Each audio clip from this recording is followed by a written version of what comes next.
Hello, hello. This is Alex Bystrov here. Can you hear me? Can you see me? Hello. Yeah. Yeah. Hello. Yes. All right. Nice to see you as well. All right. How many do we have in the class? It's 32 and counting. Good. Well, let's continue what we were doing yesterday. And what we were doing yesterday. We left from this page, and the idea was to finish our examples. We did 2 out of 3 examples online.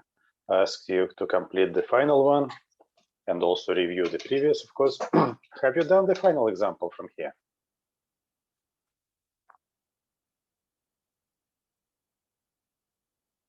Please shout. Those who managed to do the final example. There are 3 examples here.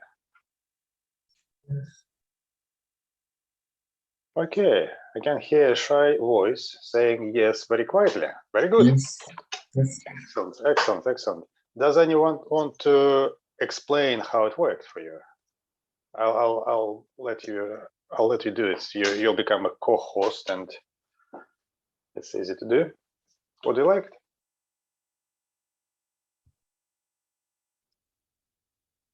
Who is going to show it?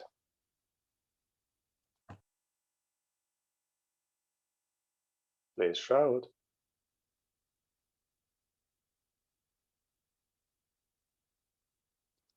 Well, come on, it cannot be so scary.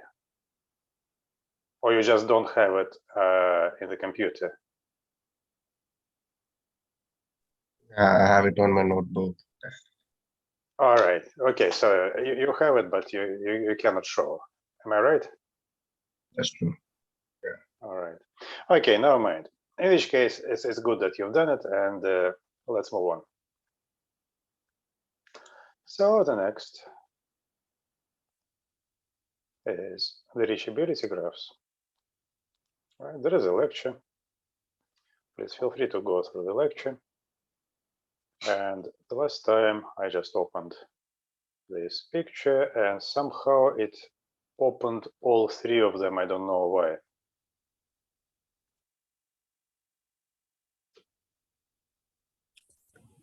Give me a second. It will open in a moment.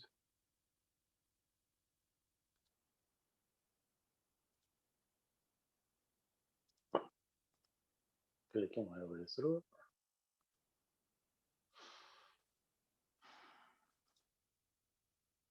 Yeah, 3 and 1, which is good.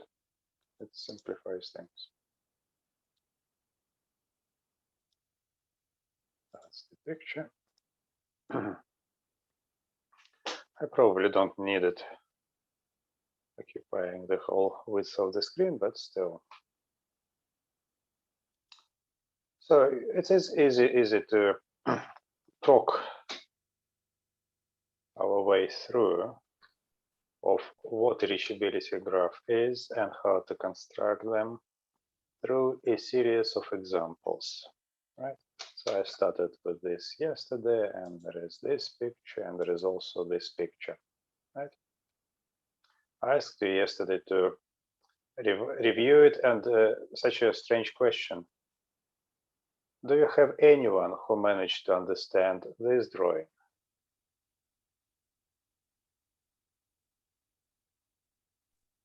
No. There are 3 processes. We have the single critical sections is shared among all the 3 processes, and we are controlling them with the mutex. Yes. So, yes. So this is the explanation of the specification. Here we have 3 processes. They're acyclic. They begin and finish. And there is a mutex. The purpose of the mutex is to send this token one way or this way or this way, And as a result, either this or this or these transitions will fire, but once one of them has fired, then the others will not. Right? So it's the specification. The Yeah, labels other are- two will be in a deadlock state, like one is accessing the mutex. So how did we draw this solution? And what is this? So how did we arrive to this solution? Of course, it was the initial marking, it was the initial state. But after that, how did we draw this wireframe?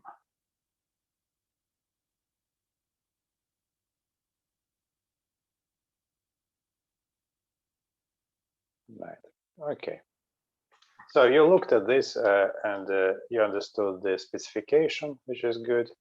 You probably saw something meaningful in the reachability graph, such as regular structures which resemble diamonds. We mentioned those diamonds before, but probably you did not go far enough in order to be able to create similar solutions to similar but different problems, right? All right, so let's do it again. But before that, let's very quickly review the main idea behind the reachability graph. Reachability graph, it's a model which captures the behavior otherwise captured by the Petri net. So from a Petri net, we derive a reachability graph. A reachability graph is a finite state machine, right? And the Petri net is not really. So this one is a finite state machine, but this Petri net is not. It's concurrent thing. There's no concurrency in finite state machines.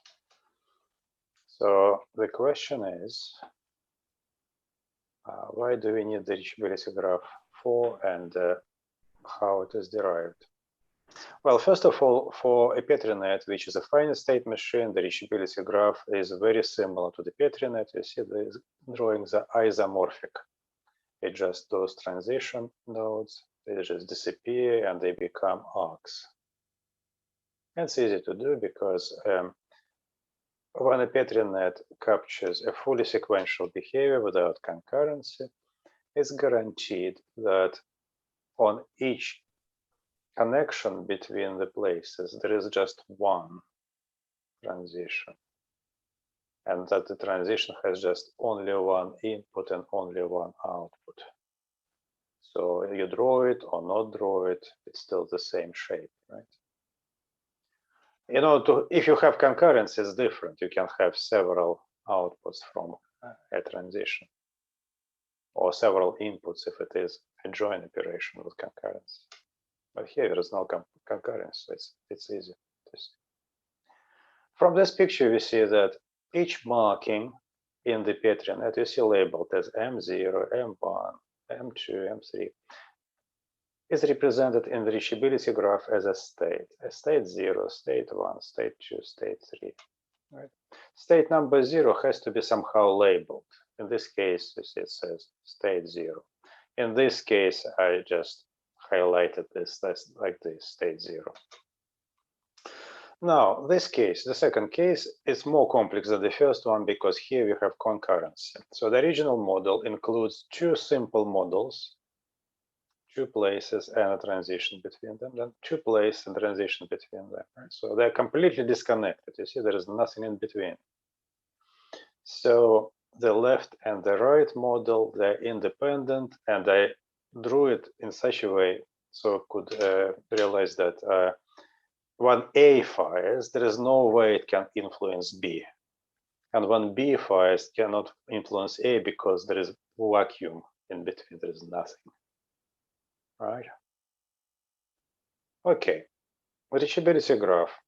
The initial marking is obviously a state by definition in the reachability graph, right? And after that, we start experimenting with our network and see what options do we have. We have an option to fire first A, and then we are arriving to the marking, this kind of diagonal marking, right? This one.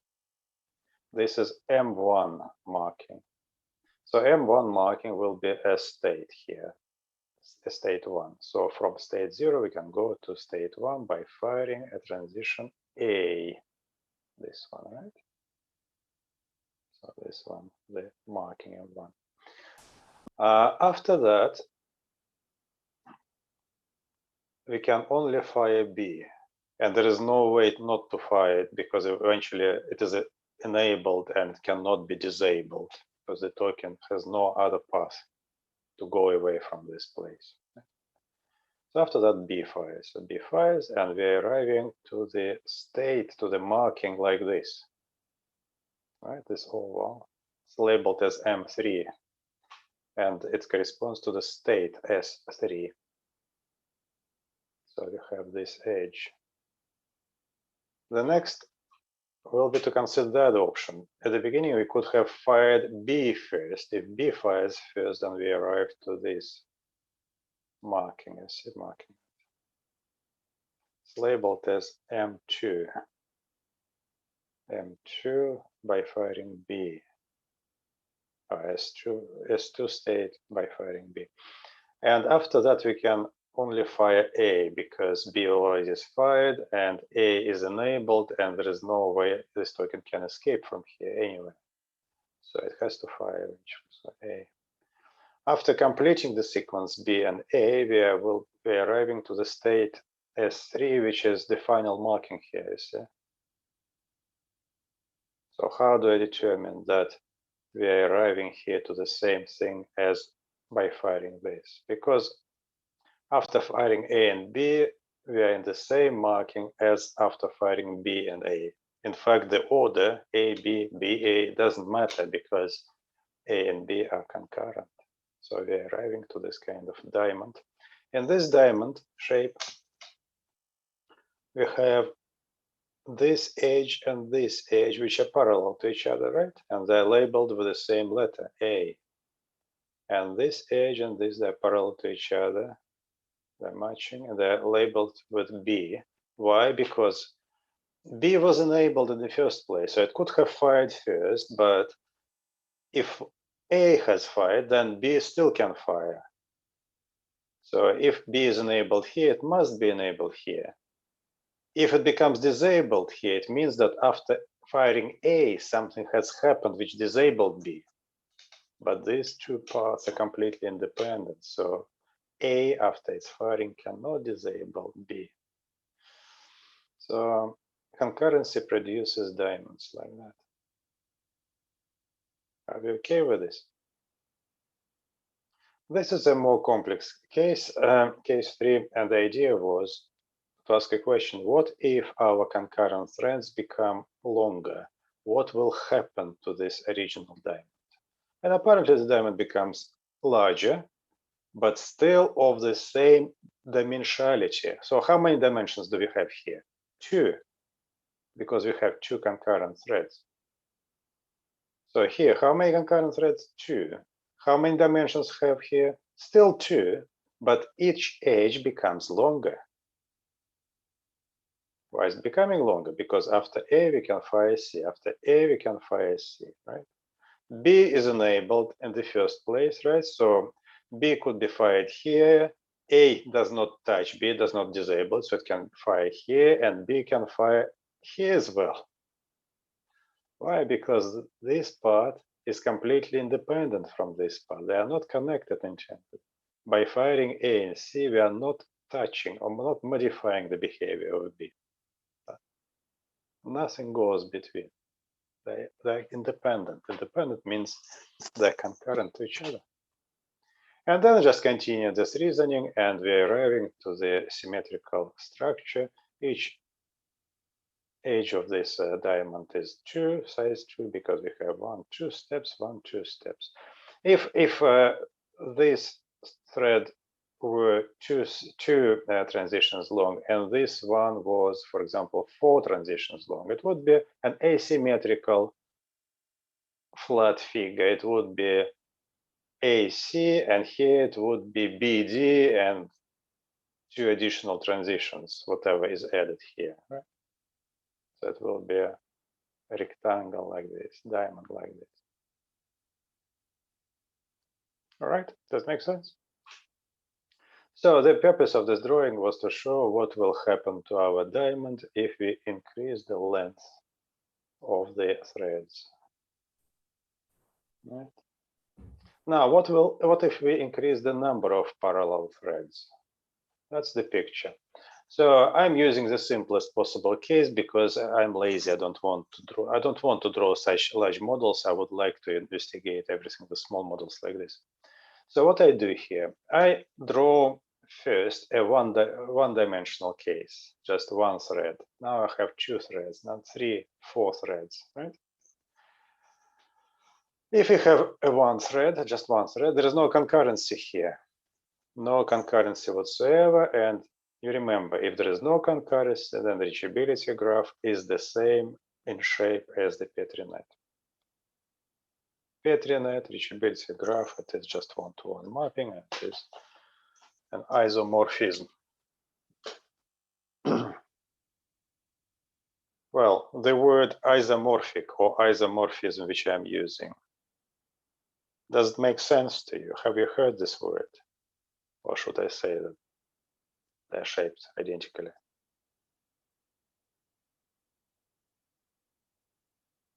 Isomorphism in mathematics, it's a special sort of mapping where you are producing basically the same object which you are copying, but the difference is purely notational. The labels can be different or the drawing can be different. The shape slightly different, but all the connectivity and properties are all the same. So it's isomorphism, and it's isomorphism if it is a transition from one to the other object can be done, and the reverse transformation can be done without changing the properties. Right. So it is literally, it means the same up to some labeling or some insignificant notations. Morphisms in general, they are covered by the theory of graph theory and mathematics. If you wish, you can read about it. So reachability graph for a simple Petri net like this will be an isomorphic graph to this. One dimension. Why is it one dimension? I can say that this is a cube just with one dimension. It's difficult to imagine a cube with one dimension. Cube usually looks like this because it's three-dimensional, right? But if you take cube is a cube. Do I have a cube somewhere here? Right. Let this camera be a cube, right? It is a cube. Well, not really a cube, it's parallelepiped, but let's call it a cube. So it has three dimensions, but if you look at this camera like this from this side, it becomes flat. It's a projection, right? So it becomes a rectangle. So a rectangle can be called a two-dimensional cube. It's an abstraction. Now let's take a rectangle object, rectangular object, right? I'll take a flat mobile phone, right? It's a rectangular object. Now, if you look at this from one side, it becomes a segment, right? One end, the other end, and just a segment of a straight line. So a segment of a straight line can be called a rectangle just in one dimension, and the rectangle can be called a cube just mapped into two dimensions. So a segment is a one-dimensional cube. Doesn't make sense by recursion. That's what I meant here. Right, so this one is the example exactly which we saw here. So there is no point in explaining it. So the reachability graph looks like a two-dimensional cube or some sort of rectangle. Sometimes I call it a diamond, why not? How this one is produced from this one? Quite simply. So any new dimension can be added to a cube by extrusion. Extrusion means that you take the previous object, make two copies of that, and connect the corresponding vertices with the segments. And then you arrive into something like this. Right. Okay, how to obtain a 3D cube? Take two objects, two copies of that, one, and draw here another one, and connect the corresponding vertices with segments like this. One copy, the other copy, and the corresponding corners are connected. All right. Now, what is what here? We are departing from the initial state, and after that we are firing A, B, and C. So where is this initial state, initial marking in the Petri net? Initial state here will be where? This is the legend. This is how I draw this object. It's a legend, right? Along this direction, I will be drawing vectors for A, for transition A, along this for B, along this for C. So this is the initial state. From here, I fire either A or B or C. After A, I can still fire B. I can fire B in the first place. After C, I can fire B, right? After B, I can still fire A. I can still fire C, and so on. So why I can still fire them? Because these Petri nets are not connected to each other. Right? So by firing A, I do not disable any of B or C. The threads are independent. And as a result, I'm arriving to the full cube. This is the departure point. This is the initial marking. That's the initial marking. The final marking will be the farthest from here, this one. So this state will be the marking when all tokens have arrived to the lower position. Does it make sense? And after that, I stop interpreting things because it takes just too long, because large models are drawn. I'm just following the same logic.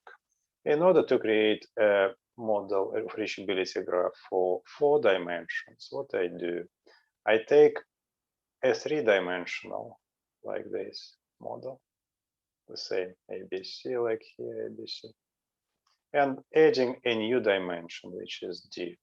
So I draw a couple of cubes like this. It's for the ABC. And these arcs will be labeled, long arcs, will be labeled with the letter D.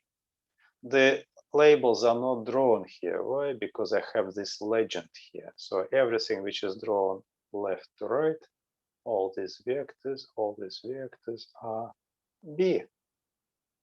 All these long vectors like this, they're D. The vector C is the vertical one, right? So C, C, C, C, and so on. C, C, C, C. And A, it's going this way. A.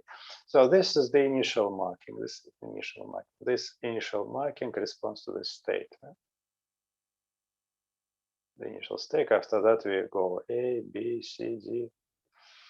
And the final state is after all these transitions have fired, and you see this state to which all arcs come and now nothing goes away. So that's the final state, which corresponds to the final mark.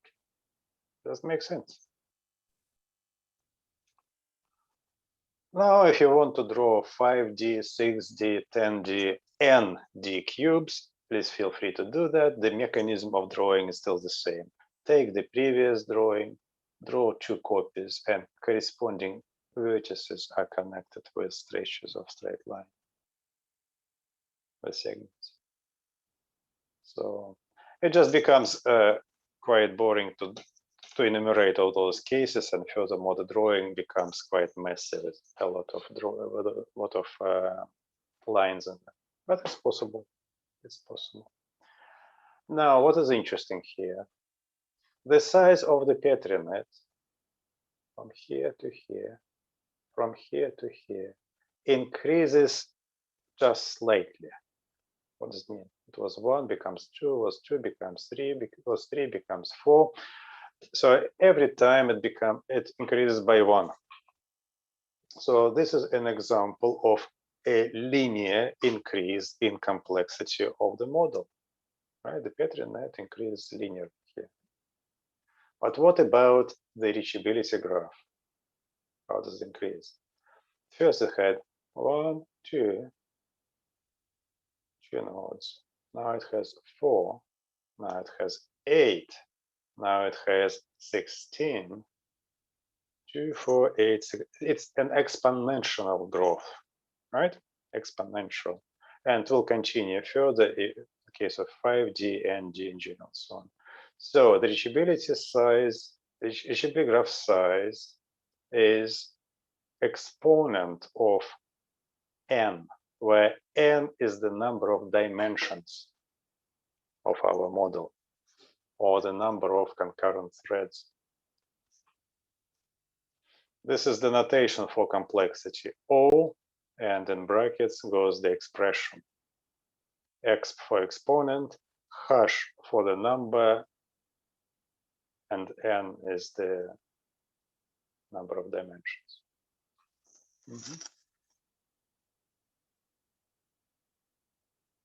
Does make sense? Yeah. And finally, this is the final example, how to build it. First of all, all these mutex arcs, if you remove this mutex at all, just erase it, will it add new transitions to the system, or it will remove existing transitions? If you remove this mutex, you will have more behavior, right? And if you add any arcs, then you have less behavior. Behavior results in new transitions and the new states, right? So if you remove this, then you will have more states. And if you add it, you have fewer states. Now let's remove it just for the sake of experiment. If it is removed, then it becomes a classical model like this. So expect the result like this, with a small correction that each edge is slightly longer, 2 steps longer. As a result, instead of such a cube, we will have cube. We'll have 8 cubes. We will have a large cube constructed out of small cubes. Does it make sense? Probably it does. And then we are adding this mutex here. What this mutex does, it under certain conditions. So if we moved far enough along each dimension, we disable other moves, right?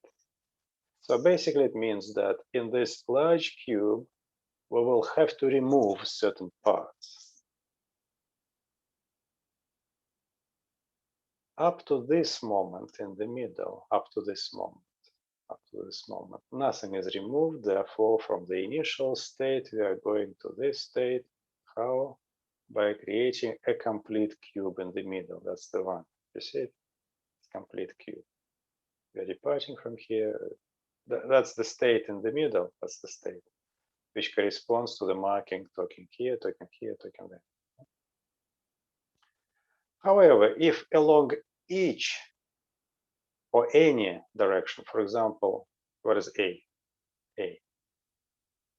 D, right?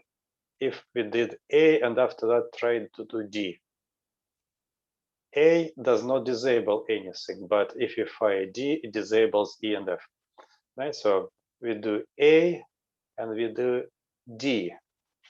after D, we can still do. Sorry, I moved the camera. After D, after this one, after D, we can still do B and C. After D, we can still do B and C.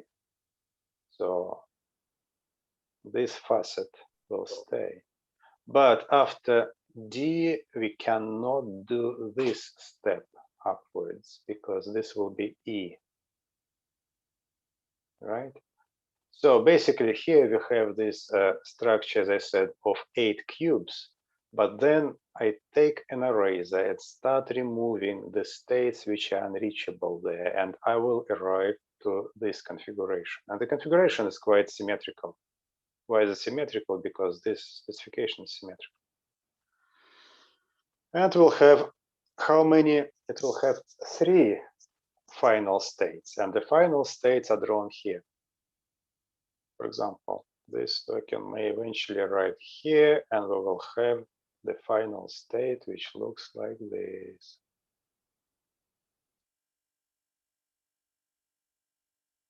Like this, right?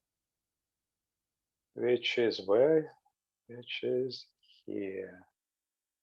So after firing A and D, we complete this diamond, and in this diamond we are arriving to this state, and from this state there is no escape.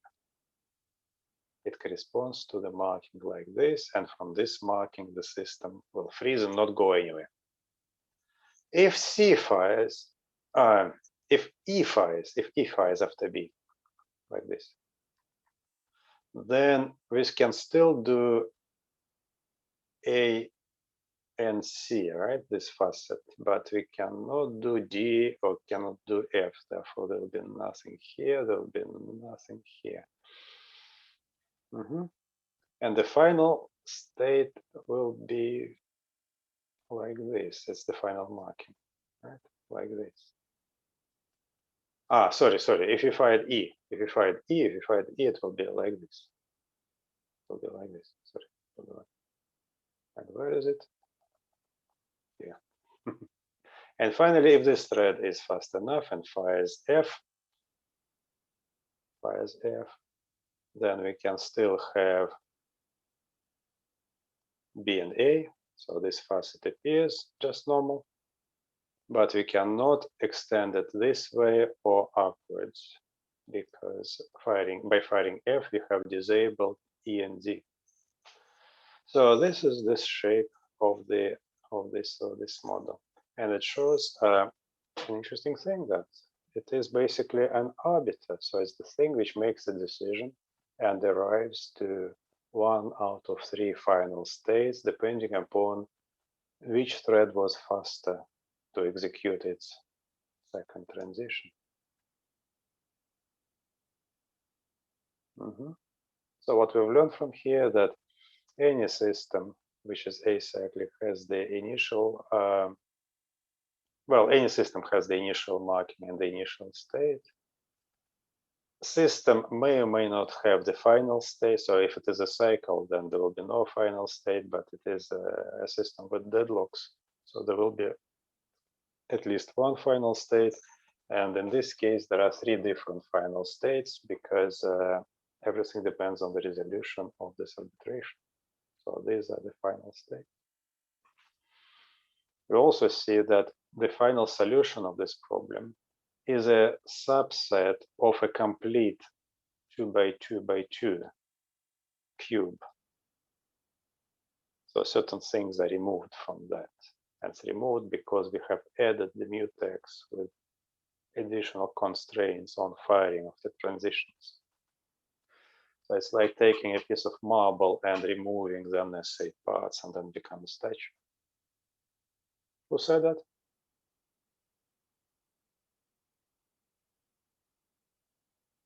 Can you remember who said this? Very famous person. That's very easy to create a masterpiece of a statue. Just take a large piece of marble and remove the unnecessary parts.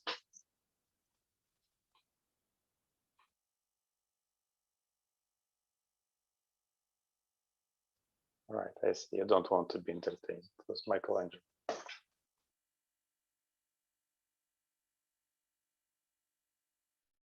Michelangelo. Okay, has nothing to do Yeah, with for sure.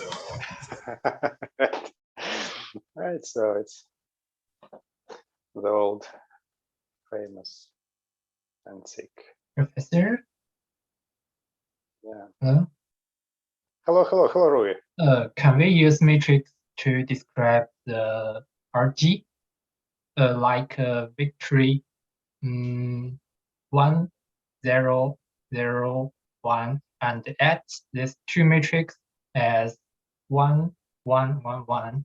I think this matrix can describe the RG. What is RGE?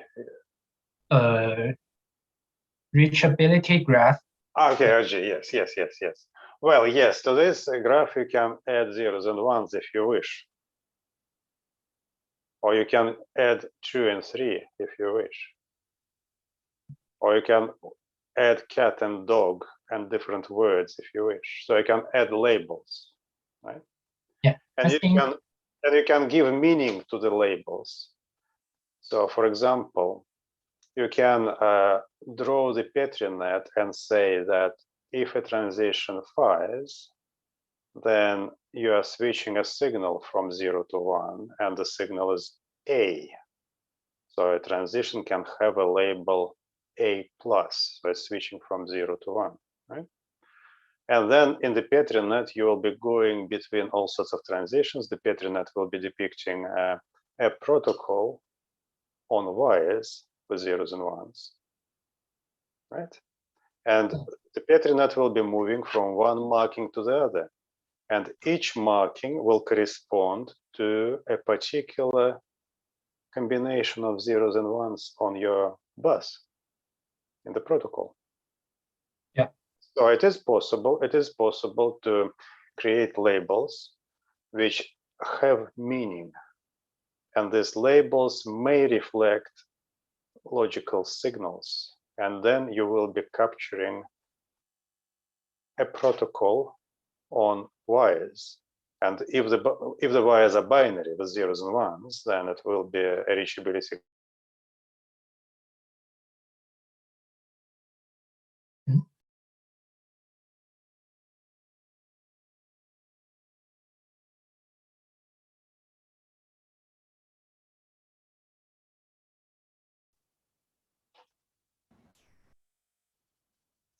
Hello, can you see me?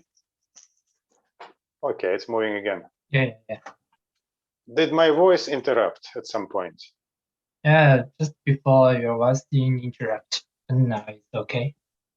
Okay, I apologize for this. Something happened in the world. I don't know. So I'm connected to the cable internet, so it's not supposed to freeze, but occasionally it does it. It's a fast internet, but right. So what you're describing, it's possible to capture with Petri nets a particular object, and then a Petri net will have a different name. Yeah. It will be called a signal transition graph. Essentially, it is a Petri net where the labels to the transitions are added, and the labels have a meaning of signal transitions on wires. And then we usually give a different name to the reachability graph.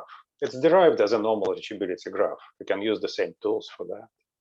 But then for each state in the reachability graph, you put a label, and the label will be 0, 0, 1, 1. So it will be a binary state, right? And then you call it a state graph. Even more interesting things happen after that. We did some research on this and created tools for that. Publications, papers published, and tools created. And actually, some of these tools these days are used in the industry. For example, those of you who are using Apple phones, they use power supply units, multiple power supply units on the board. And these days, the electronics for those power supply units, digital electronics, is designed as asynchronous circuits. And for the asynchronous circuits, I cannot say in which particular model and which circuit it's a commercial secret, right? But I know that the company are using our technology, and in general, they're using those reachability graphs. They're using state graphs, Petri nets, signal transition graphs, right? And by using this technology, by using this modeling, they create circuits. First of all, it's easy to create circuits if you have a theory for this. And secondly, they create circuits without errors, so they can verify them and create them correct by design. The beauty of those asynchronous circuits is that they switch faster than the clock, so they don't use the clock. Yeah. It's remarkable. The disadvantage of that is that they don't have a clock. You see, if you build a circuit with a clock, Yeah. then flip-flops read the data from the combinational logic only when the clock switches on the rising edge of clock. Tick. Yeah. Tick. Clock controllers. Yes, yes, and between the clocks, the flip-flops are ignoring anything, whatever comes to them, right? Mm-hmm. Now imagine that you have a combination, you have an asynchronous circuit, and instead of flip-flops, you have so-called latches, right? They're bistable elements, but they're constantly sensitive to the inputs. If a hazard arrives, for example, interference, a particle strikes silicon, then yes, this thing will change its state. So if in the fully synchronous circuit, most of the memory, most of the time is protected, it's not sensitive to the signals. In the asynchronous circuit, it is like an antenna, it's trying to catch any pulse, any interference pulse from the environment. Yeah. So you see, it has disadvantages, but it has massive advantages. So you don't need to wait for the next clock cycle in order to produce the output. If your circuit is very, very small, then the time from the input to the output can be very short. There'll be just a couple of gates between 2, 3, 4, 5. It's still very fast. Yeah. Yeah. And why it's important to have it so fast in a power supply, for example, because it's not computing the data and not building the tables to kind of satisfy the customer. No, what it does is it charges a coil, a very small coil with current, and a surge of voltage appears at the output, right? Yeah. And then there is a comparator which is watching for the magnitude of this pulse, which is rising very, very fast. And as soon as it reaches some particular value, the circuit should stop this process. It should connect a transistor. Yeah. It's very fast. Right? And if you delay this by a nanosecond or a couple of nanoseconds, it will be too late, and this pulse will go too high, and this voltage will destroy a transistor. So you need to have a very, very predictable and very small latency. So you don't care about throughput. All you need is to have a small circuit which has very low latency. And for this, asynchronous circuits are quite good, actually. Yeah. So those of you, by the way, it's my announcement, those of you who are interested in such circuits will be doing a project soon.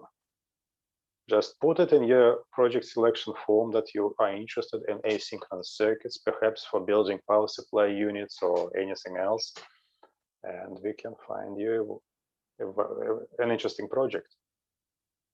Yeah. For micro students, it's great actually. Actually, it's great for the whole class, but for micro students, it can be, say, take cadence tools, and micro students have done 90 nanometers technology. You can take a library for 65 nanometer technology and build some sort of asynchronous circuit and then simulate it and analyze its power consumption and performance limits. It'll be quite interesting. As for embedded systems and IoT guys, probably you're more interested in embedded systems or IoT.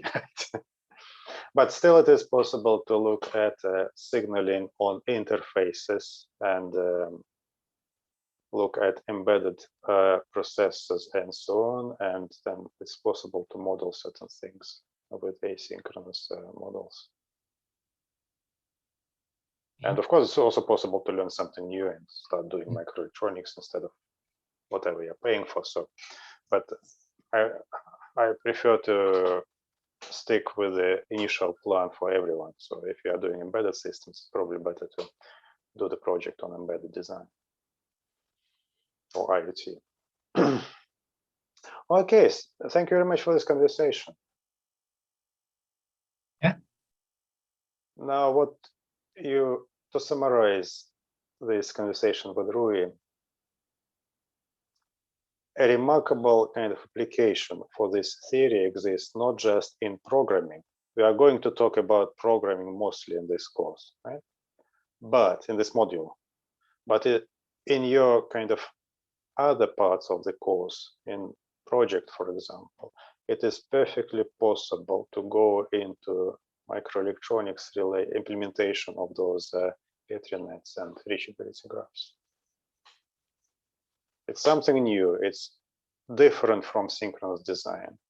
It's something which I think each engineer should be familiar with.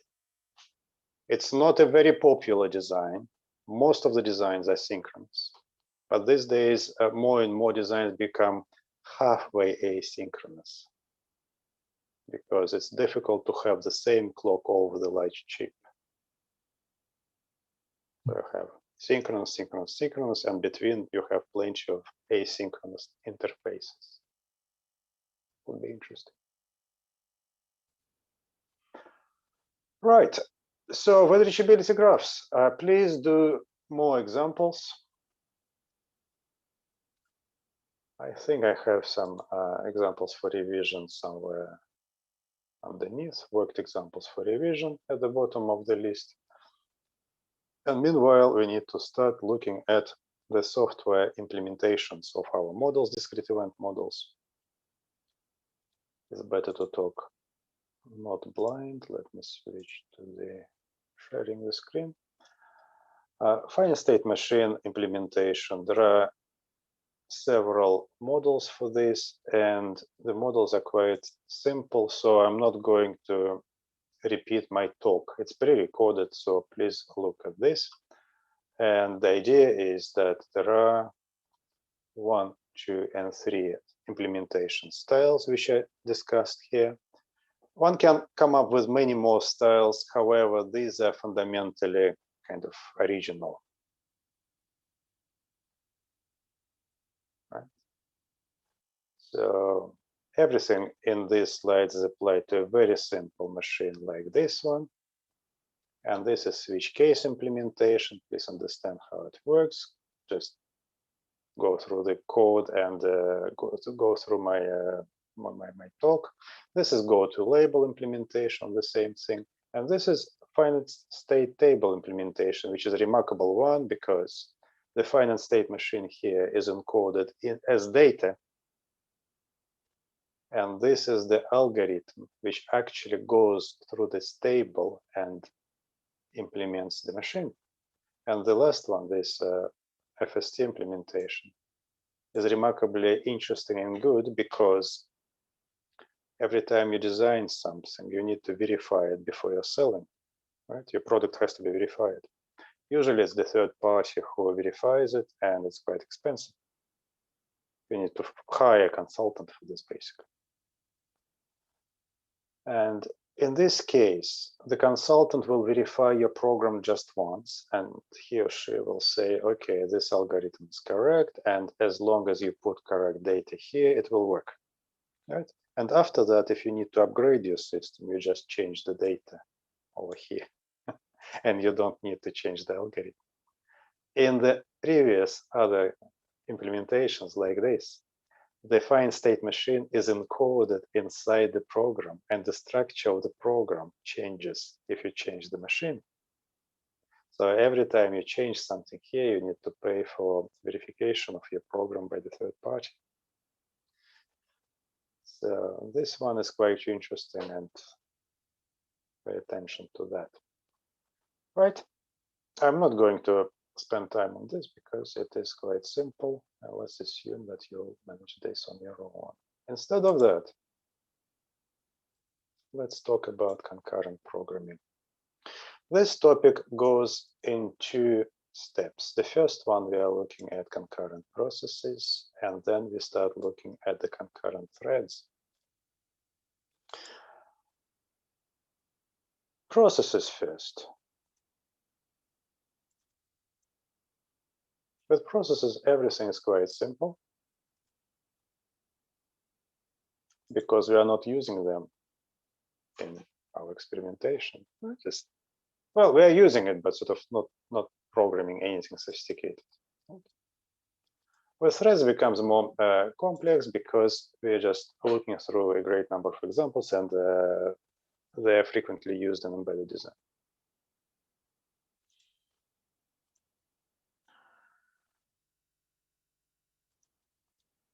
Processes. A process is an instance of executed program. So there is the program, right? You can execute it. So it starts and finishes. In your computer, start a program, it opens a window, right? And then you start the same program again, it opens the second window, and start again, 3 windows. And there are 3 copies of the same program are running, right? So they are called instances. This is why we distinguish between programs and instances. So a process is an instance of executed program.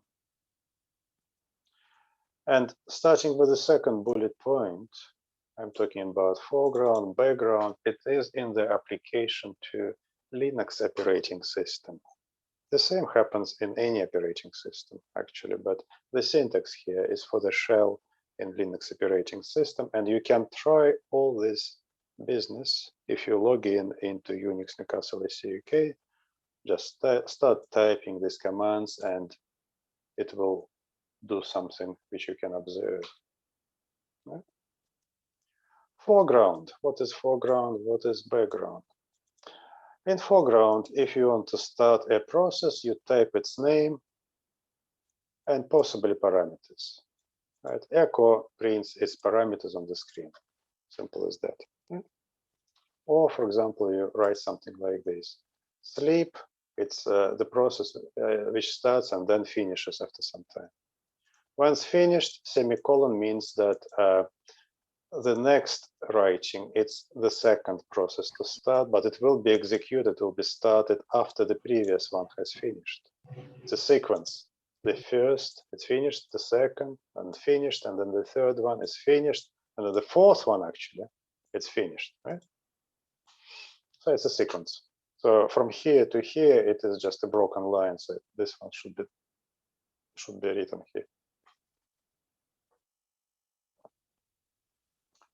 So what makes a process a foreground process? Apparently, in the shell, you can start just one process in the foreground. In the foreground, the system connects to the input of this process, the keyboard, and the output goes onto the screen, into the terminal, and the keyboard just one. Therefore, you can have just one process in the foreground. In the background, the keyboard is not connected. Therefore, you can have multiple processes in the background. Right? This notation is quite interesting. It's a halfway foreground, halfway background. Right? So this process is started in the foreground. What it does, it reads the data from the keyboard and produces the data at the standard output. And then Excuse me. Yes. I can't see. Are you sharing anything, Professor? Are you sharing any screen? Like I'm unable to We're see. not able to see the slide. We are still seeing the browser window. It's the Still canvas see of the canvas. Ha. Yes, I apologize. I need to repeat again, so I'm laughing at myself. I have to repeat everything again. So the process is process is an instance of the executed program. So I was talking about this slide, right? And everything is understood in the context of Linux and the terminal. And you open the terminal, it's a black box on the screen, and then you type commands there. And you can have certain things executed in the foreground, certain things executed in the background. Now, as the example for the foreground, echo, it's the name of the process, it's the name of the program, this one, executed program. When I type it and hit enter, it becomes a process which is an instance of this program. Echo takes a formal parameter proc in quotation marks. Basically what it does, whatever is written in quotation marks will be printed on the screen. So it's a very simple thing. Why is it in the foreground? Because in each process has standard streams associated to this. And for the foreground processes, the system connects the keyboard to the standard input. So if you view this echo as a box, its standard input is the keyboard. The process is not using the keyboard actually, doesn't need it, but sort of still connected. And the output of the echo proc, it will be the terminal. It will print the word proc, the process, on the screen. Right? As the keyboard is just one keyboard for the computer, therefore you can have just one process in the foreground.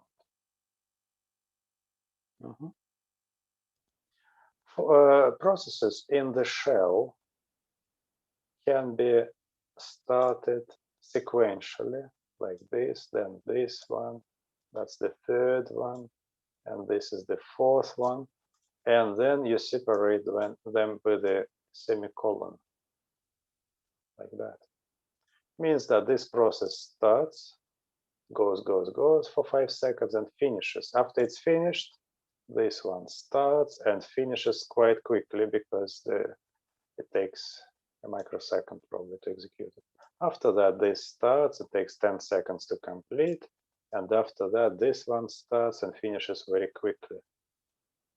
So this one will print proc1 on the screen, this one will print proc2 on the screen. This is delay for 5 seconds, this is delay for 10 seconds. All right. So this process takes the keyboard as a standard input. Therefore, it's executed in the foreground. And you can have just one process at a time in the foreground. Now, this is an interesting example where the first process, this one, is separated from the other process, this one, with these parameters, with vertical bar. The vertical bar means a pipeline sign. It means that the standard output from the first process is connected to the standard input of the second process. So the first process is in the foreground, essentially. So it's connected to the keyboard. Whatever comes from the keyboard, the process cat produces at the standard output and goes further. But this guy is running at the same time with cat, and its standard input is not connected to the keyboard. It's connected to the standard output. So this guy is running in a hidden way somehow. The shell will not say that it is in the background, but it is not definitely connected to the keyboard. You can call it it's in the foreground. So it is almost background. And now background processes. The same as before, I can execute sleep, right? Sleep. Just let me sleep with ampersand sign at the end. This sign means that the process sleep 5 seconds is executed in the background. So you type it and hit enter, and immediately the terminal tells you that you are free to type any other commands. Although this process for 5 seconds is running in a hidden way. And after the 5 seconds, the terminal will show you some information about the process finish. So this one is executed in the background. And you can execute in the background as many as you want processes, and they are not connected to the keyboard. So from the same window, you can start 20, 50, 1000 processes. Right? And only one can be executed in the foreground because of the connection to the keyboard. All right, examples. It's a very interesting example, very lengthy. So what does it do? First of all, it has something in the brackets, right? In the brackets, inside the brackets, we have this business, which is actually exactly this, right? But the brackets are executed in the background. So this sequence of the foreground process, otherwise foreground process, will be detached from the keyboard and executed in the background. It means that in parallel to this, you can start executing many other things from the same terminal, from the same shell. So execution of this line of code takes how long? 5 seconds plus 10 seconds plus probably a couple of microseconds here and there. Right, so altogether it's about 15 seconds. How long does it take to execute this? No time whatsoever, because it is just a command to do something in the background, and then you can immediately continue working with the same shell again without waiting when it's finished. Try doing it at the terminal. Now it's another use of brackets. Here we have a similar to this kind of sequence, just shorter, you see? And is executed in the background, and then we execute this thing also in the background.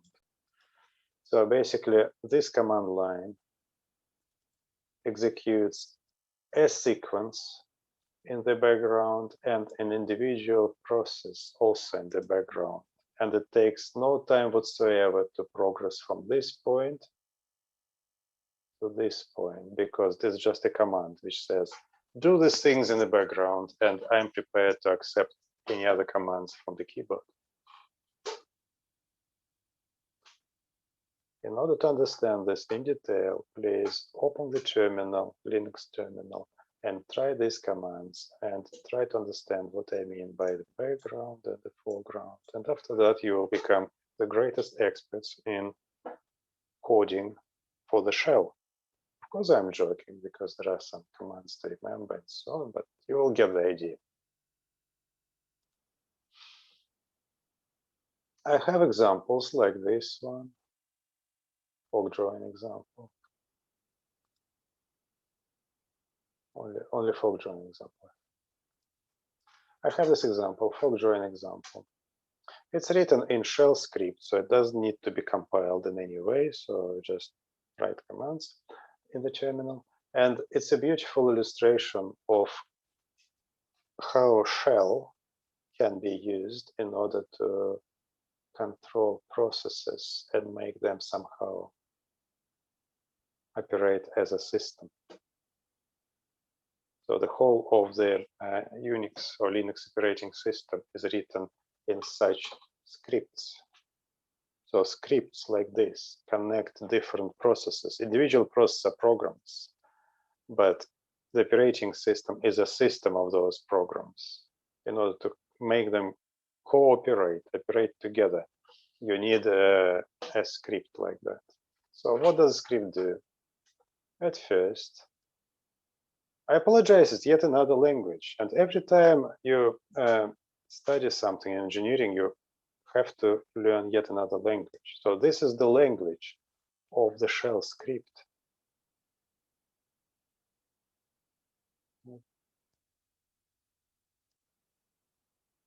Slightly larger. Will be even bigger, like that. Okay, so in shell script, apparently you can define functions. These are not executable statements. You just define it and use it later on somewhere. So that's the function. and it takes parameters which are $1, $2, $3, so $1 from that is present. It will be when you call this function process model. You see process model. $1 is the first formal parameter, like this. It will be a word. So what does this do?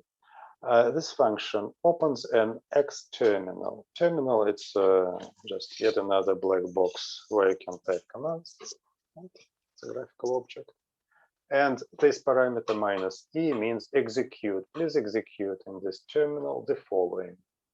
And this is the string to execute in the terminal.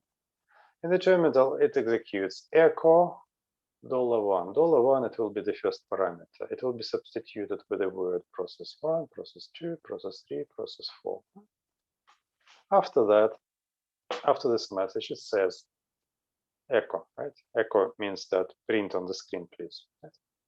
And this is what to print. It says press Ctrl C to finish. Yeah, so when the terminal, when something is running in the terminal, Ctrl C combination on the keyboard, when you shift focus, of course, in the terminal, means that you are telling the current process to terminate. And after that, sleep for 1 hour, forever, basically. Right? So this message will stay on the screen either for 1 hour or until you have pressed Ctrl C. And when you have pressed Ctrl C, then this process will finish and the window will disappear. So the whole idea is you have the screen, and when you run this, you first see one window, and this window, it says process 1, and you shift the mouse there and press Ctrl C. It closes, and then it says process 2, process 3, you kill them, and then it says process 4.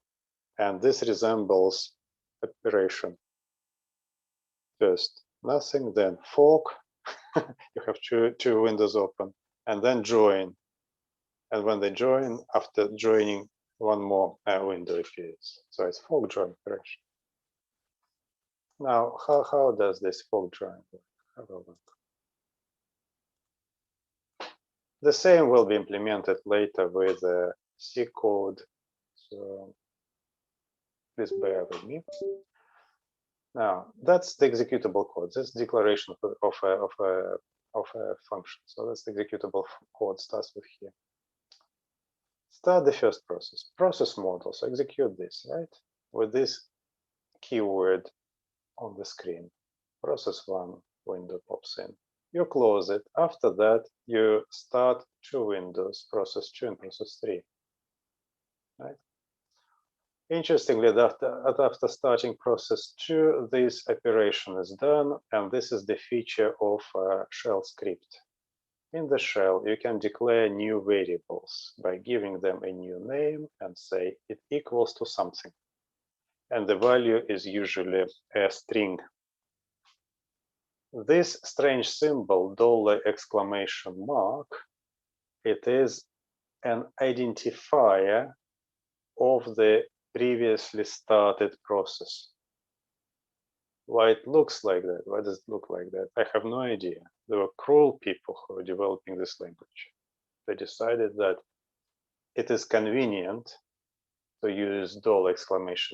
For the last started before process from the shell. So it will basically record the identifier of this process. After that, one more process is started. So then we need to wait until both windows close, right? How do we do it? First of all, we are waiting. You see, this process 2 is started in the background, so we can start this one without waiting for the process 2 to finish. However, process 3 is started in the foreground, therefore we cannot go further until we have finished this process 3. Right? So if you first close process 2 window, then you still need to close this one, and then you go here. If you first close process 3, you just go here. And this command means wait until the previously saved PID process. PID means process ID. Wait until this PID process indicates that the process has finished. Right? So you can only finish this waiting after what? After this process has finished, and you can start waiting only after this process has finished. So the condition to complete this wait operation is that both processes have finished. So it's a join operation. And finally, once this waiting is finished, we pop up the last window and enjoy it. Please feel free to execute it in the Linux operating system.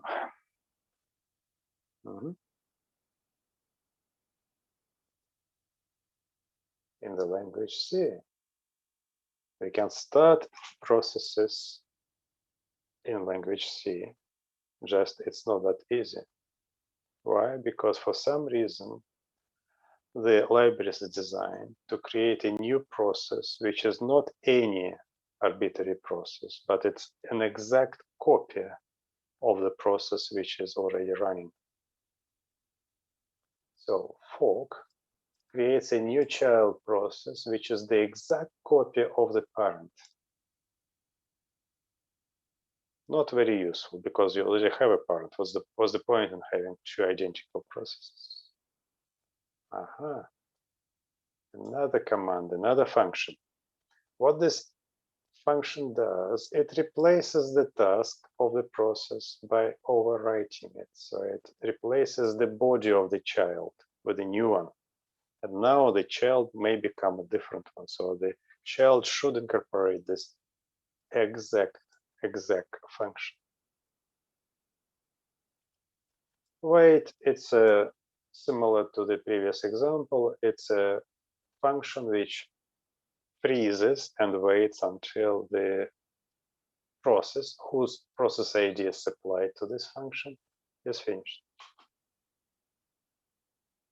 Exit stops the process, but this thing should be included into the process code. So you can say if some condition, then exit. Exit kills the process.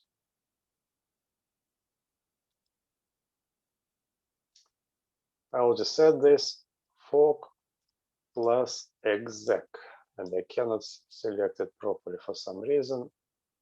Just believe me that without selection, that fork plus exec does exactly as I said when explaining fork and exec. So it creates a new child and replaces the body of the child with a new meaning, with a new code. This is how it works. And this is shown later in this example. But before showing the example in C language, I will show the block diagrams, how fork works.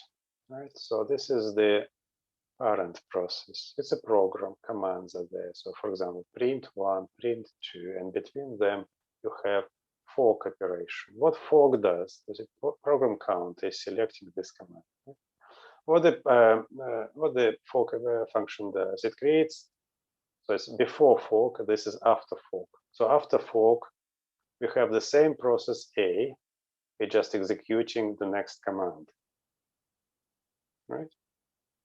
What about child? The child is created by executing this, and the child is perfectly synchronized to the parent, perfectly synchronized. The program counter is pointing the same location. And this creates a problem. How to distinguish between the parent and the child to make the child to execute what? Execute exec, because the child wants to be different from the parent. So how to execute if the two programs are the same? So this one should execute, this one should not execute, therefore there should be a way to distinguish between the parent and child. You will see it in the code, how it's done. But before that, look at this diagram. This is how exec works. Exec changes the content of your process. So this is the process A before exec. So first print 1, then print 2, in between you have exec alpha line, and this is the string here, execute, and this is the path to the new process whose name is ls. ls is a very simple program which shows listing of files in the current directory present in any system. I took it for example. So when executing this, then the whole body of the process will be replaced with the code taken from this file, and it will start execution not from this program counter, but the counter will be reset to the first line of ls like this. So this is before execution of exec, this is after. So the new file is loaded and we're executing from the beginning. So now we need to see how to combine fork with exec in a clever way. And for this, we need to distinguish between the parent and the child somehow. That's the example in C language. Let's ignore for now the libraries. The libraries have to be specified there at the top. And this is the main function. This is all for this guy. Right? Just one process at the beginning. What it does, so first we need to declare certain things. We need process ID. Why do we need it? Because when a new process created, the return value is process ID. And now we have this switch case statement, switch fork. Fork creates a new process, right? And synchronizes the second process to whatever is done here, right? And fork returns a value. What value does it return? Fork returns the value of the PID, process ID, of the previously, of the new process started. Right. Now, what do we have here? Cases. Actually, when fork has born, it processes the child process. On successful spawning of the child's process, it will return 0. Yes. Yes, yes. Yes. So, if from the point of view of the parent, so at the moment we are looking at the parent, right? You are creating fork in the parent, and the return value will be process ID of the child, right? But the result of this will be creation of the child. And when you look at the same code inside child process, because the child is the same, the only difference will be the return value of this fork, because the child will have the return value 0 here. Right? It's also possible to have return value -1 if there is an error. So if the process which is parent receives -1, it means that there was an error, for example, not enough memory to create a copy of itself. So it's not interesting. Ignore this for now. It should not happen. Now we have these two options. The child, the return value is 0, therefore the child will be executing this code. And the parent has the value, return value, which is not 0, therefore it will be executing this code. That's remarkable, right? So now we have a difference between the parent and the child. What the child will do, the child will replace its body like this, exec_l, with what? With this string. So it will take from a file the code of the program whose name is echo. It's a system program whose business is to print on the screen its parameter or parameters, right? And what parameters to supply to this? Child starts and finishes, right? Something like this.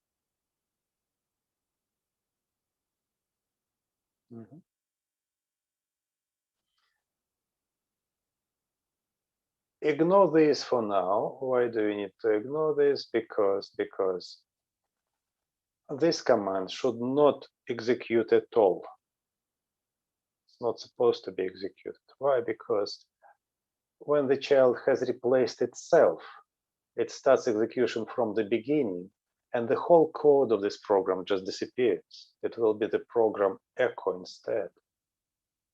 And we will only be able to execute this command if this previous command has failed. For example, if there is no such a file on the hard drive, then this one will be executed. You'll see on the screen a warning message, execution error, and exit will happen from the child process, and the return value will be 1. And usually when a process finishes, its return value is 0 if the process is happy, if it is a happy process, if it is normal completion. And if it is an abnormal completion due to an error, usually they put a number which is different from 0. What number? Nobody knows, because you can put there any number, but then you will have to write a manual yourself and say that if it returns the value 1, it means something. If it returns the value 2, it means something else. And so in this case, return value 1 means that exec failed. Right?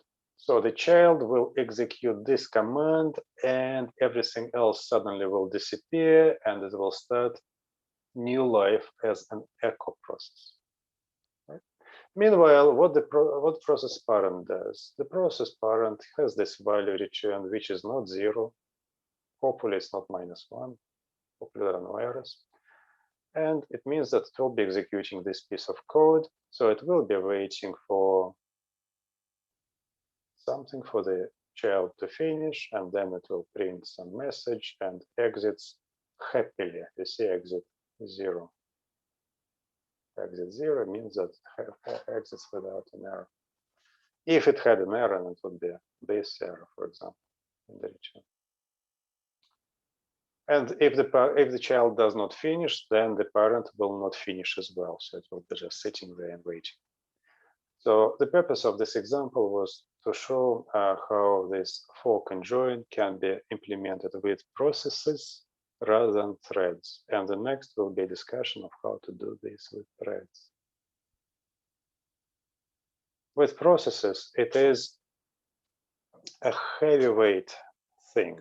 It's slow. Why is it slow? Because you need to load a new file from the hard drive. Right? It takes time. With threads, you will see that this time is not needed because each thread is a function and all functions are loaded in advance before starting the whole program. Therefore, switching and activating a new thread will take no time whatsoever, very fast. And as for the process, it will be slow. Furthermore, with the process, you actually copy the data twice. First, you copy the parent into the child, and then you copy this file from the hard drive to replace the body of the child. So a lot of copying happening.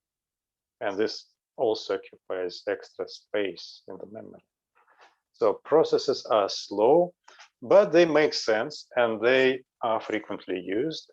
The advantage is that each process has individually allocated memory. Right? It is expensive, but if one piece of program in the memory fails and the content of memory is distorted, then the other piece of memory is preserved and the other process will be still running. So processes are very robust. So if you have plenty of memory, your processes are small, and you don't care about how long it takes to start the process, it makes sense to use processes for robustness. If you are building a small embedded system and you want to keep it small, why? Because it's cheaper, right? Cheaper the embedded system, we can sell it for the same price basically and get more profit. Then use of course threads. But about threads, it's the next conversation. So I found it necessary to go through the examples of processes. Schedulers implement the mechanism of concurrency. It's how to switch between those processes which are running at the same time. Schedulers, it's the future topic, not now. Today we have seen a fork join, right, on processes. Choice merge on processes is not very interesting because that's what you already know. If you put if statement somewhere, it will be your choice and merge in the program. But concurrency, it's all about for join. Arbitration. We didn't touch arbitration just yet because arbitration will be looking at the arbitration between the threads. With processes, it's also possible to have arbitration, but for this, you will be creating files instead of mutex places, right? And checking for presence or absence of a file from a process. I decided not to do this. It is sufficient for us to look at the arbitration between the threads. They are more relevant to embedded systems. There are two types of dependency between processes. One of them is start-stop. So one process starts, then it stops, the second starts, the second stops, and so on. Right? And it's also possible to have a dependency between the process imposed by data communication. How does it work? How is it working? It's an example here. One process, the other process. The first process supplies the text to the other process. And the second process takes letter by letter the text and substitutes lowercase characters with uppercase characters. TR is for translate. It's a standard utility. It's installed everywhere. So it changes the case of words. Right. So we can have one process and the second process running at the same time, and then they will be connected with a pipeline such that standard output of the first is connected to the standard input of the second. Right, both are running and they're coordinating the execution to each other depending upon this stream of data. So the second one freezes every time once the data stream interrupts, but then you type something else and goes through the cat and goes into here, and TR activates and produces some output. So there can be two fundamental dependencies between the processes.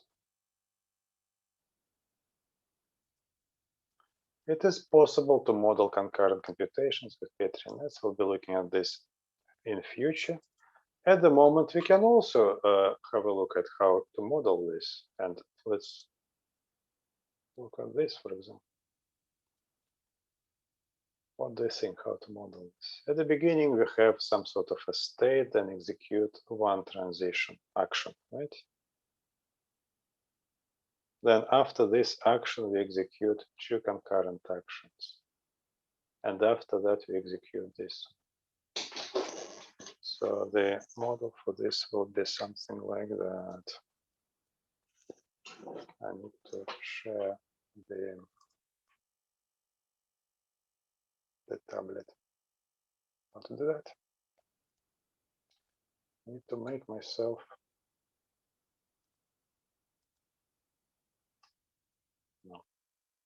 I need to make myself a co-host.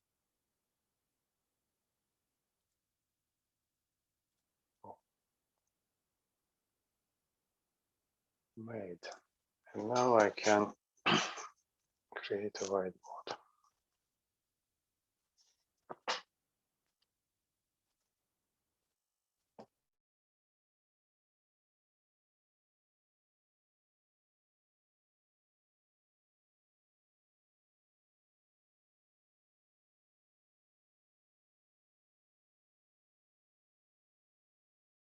Beginning of our experiment. And this is a Petri net.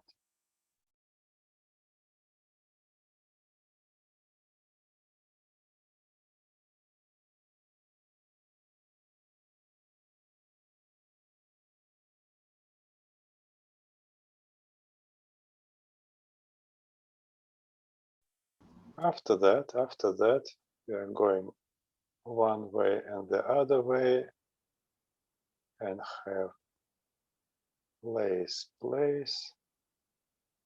transition. So here the window is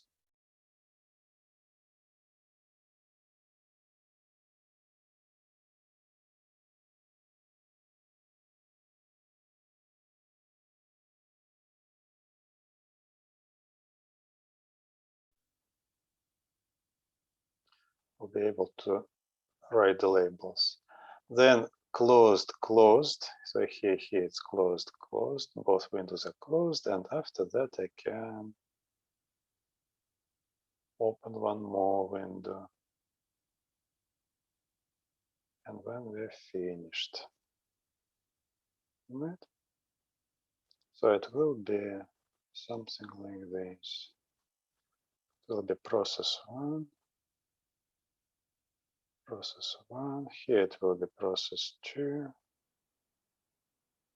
It will be process 3, and this will be process 4. So first process 1, then these two happen at the same time, they open at the same time. I can close them in any order, and I don't care in which order the tokens arrive here and here, but it's important once both of them have arrived. Only after that I can execute the final transition, this one. So this is operation fork, and this is the operation join. This operation join, if it makes sense, right?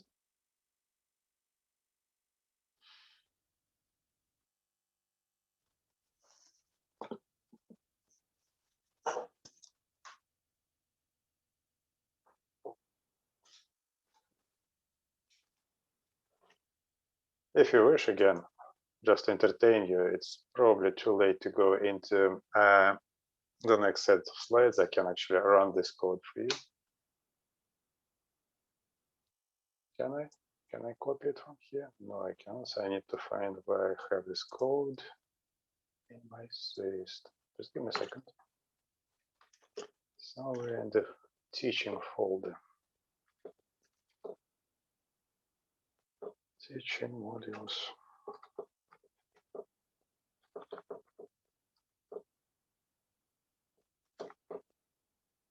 Scripts.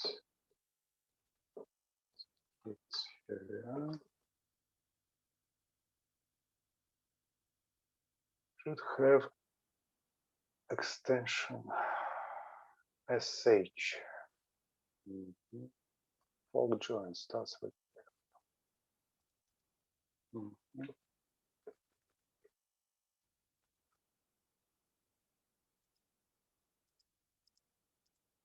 Okay, let's share the screen and enjoy the animation.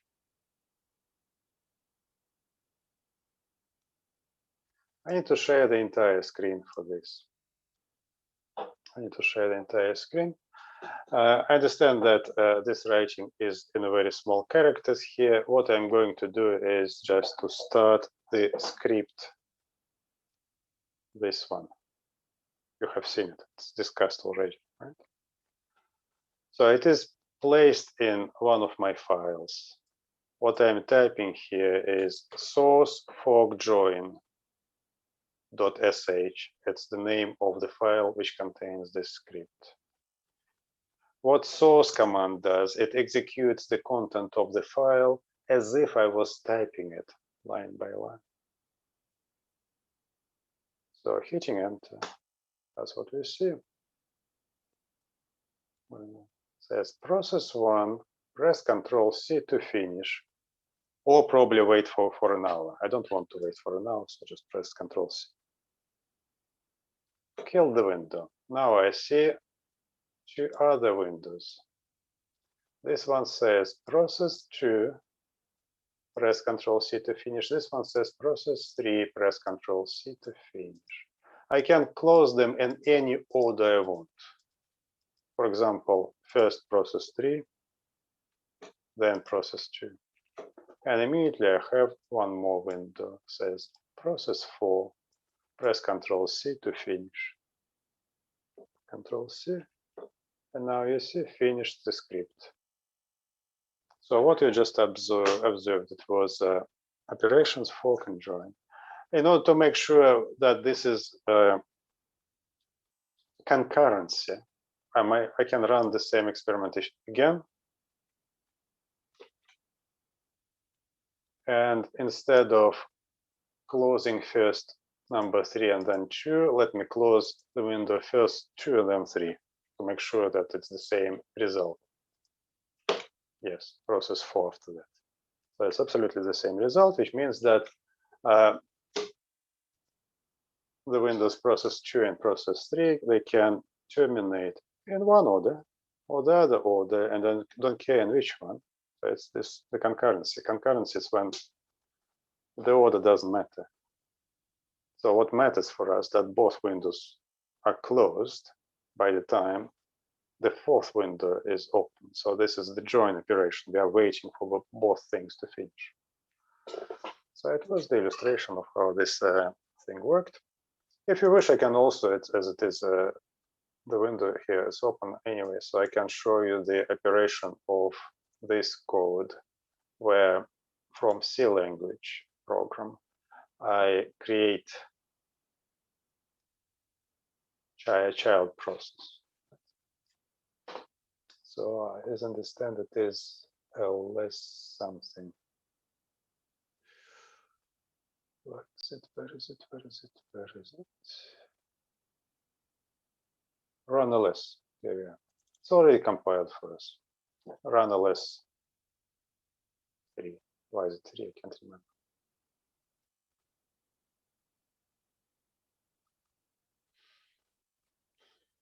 Everything will be seen in this window. So let me zoom in.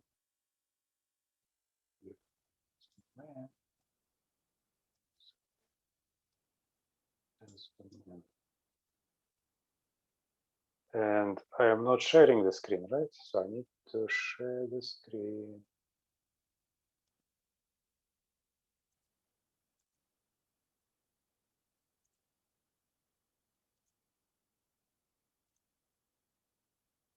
Right. So this is the code executed, which is written in C language. Remember, which we discussed.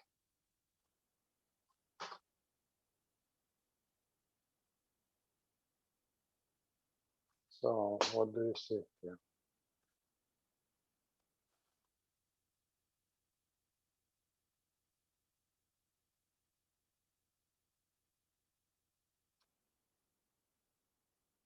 Something happened and program was finished. Is it the right one? Yep, it's right. Yeah, Let's output is right. see. Yes.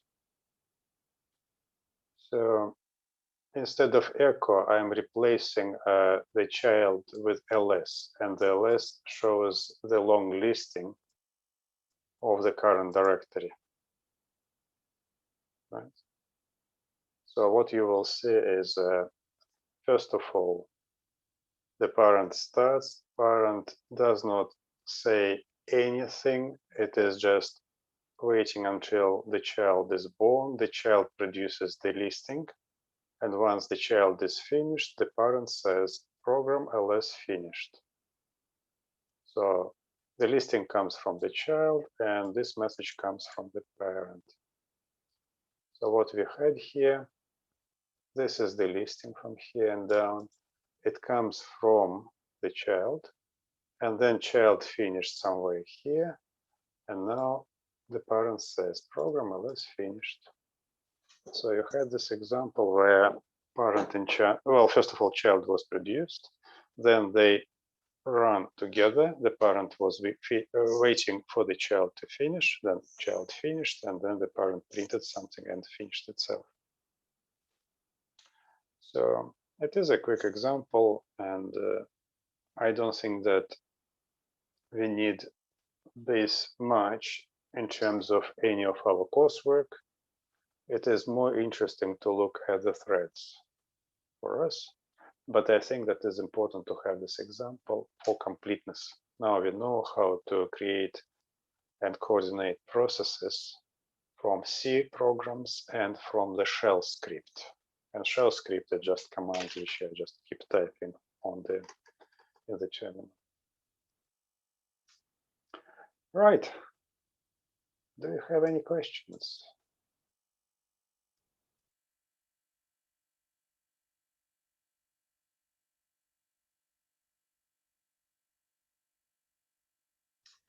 Right, so tomorrow we will go through further concurrence. And actually, I will need to spend time on the timeline schedule of our coursework. So please go through the lectures, through this talk for this stuff, because I would like to say a few words about concurrent programming first, but then I will need to immediately switch to the timeline schedule. It's the part which is needed for the coursework, right? And the general taxonomy of schedulers, it is all, first of all, in the book, which you have downloaded. Secondly, it is in my talk here. So please do it yourselves. I don't want to spend our interactive time on this. I would rather talk about the architecture of our timeline scheduler for the coursework, because it's very unusual. Probably haven't seen such designs. It's so-called time-triggered cooperative scheduler. And it serves continuous processes in a funny way. Each task on it is created each millisecond, and then quickly finishes, dies, and the next millisecond the task is created again, and again dies. And this sequence of those instances of the same task, they're connected together through the data, shared data. And the whole sequence of those tasks appears as a continuous task.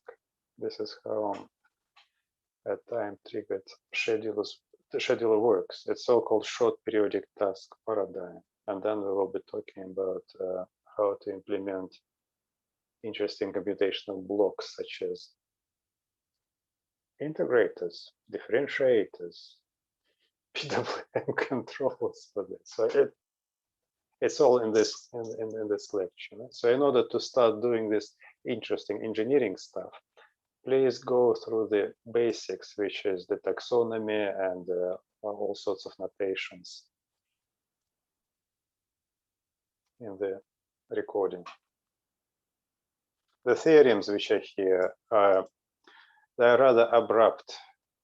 Why they're abrupt? Because they're presented properly in a book style in the actual book, and you have this book, right? So in the lecture, I'm only talking about the intuition and meaning of that, for how to approach this. Right? Of course, I prove those, but sort of it makes sense to look at how it is done in the book in detail. There are certain things which are easier by text.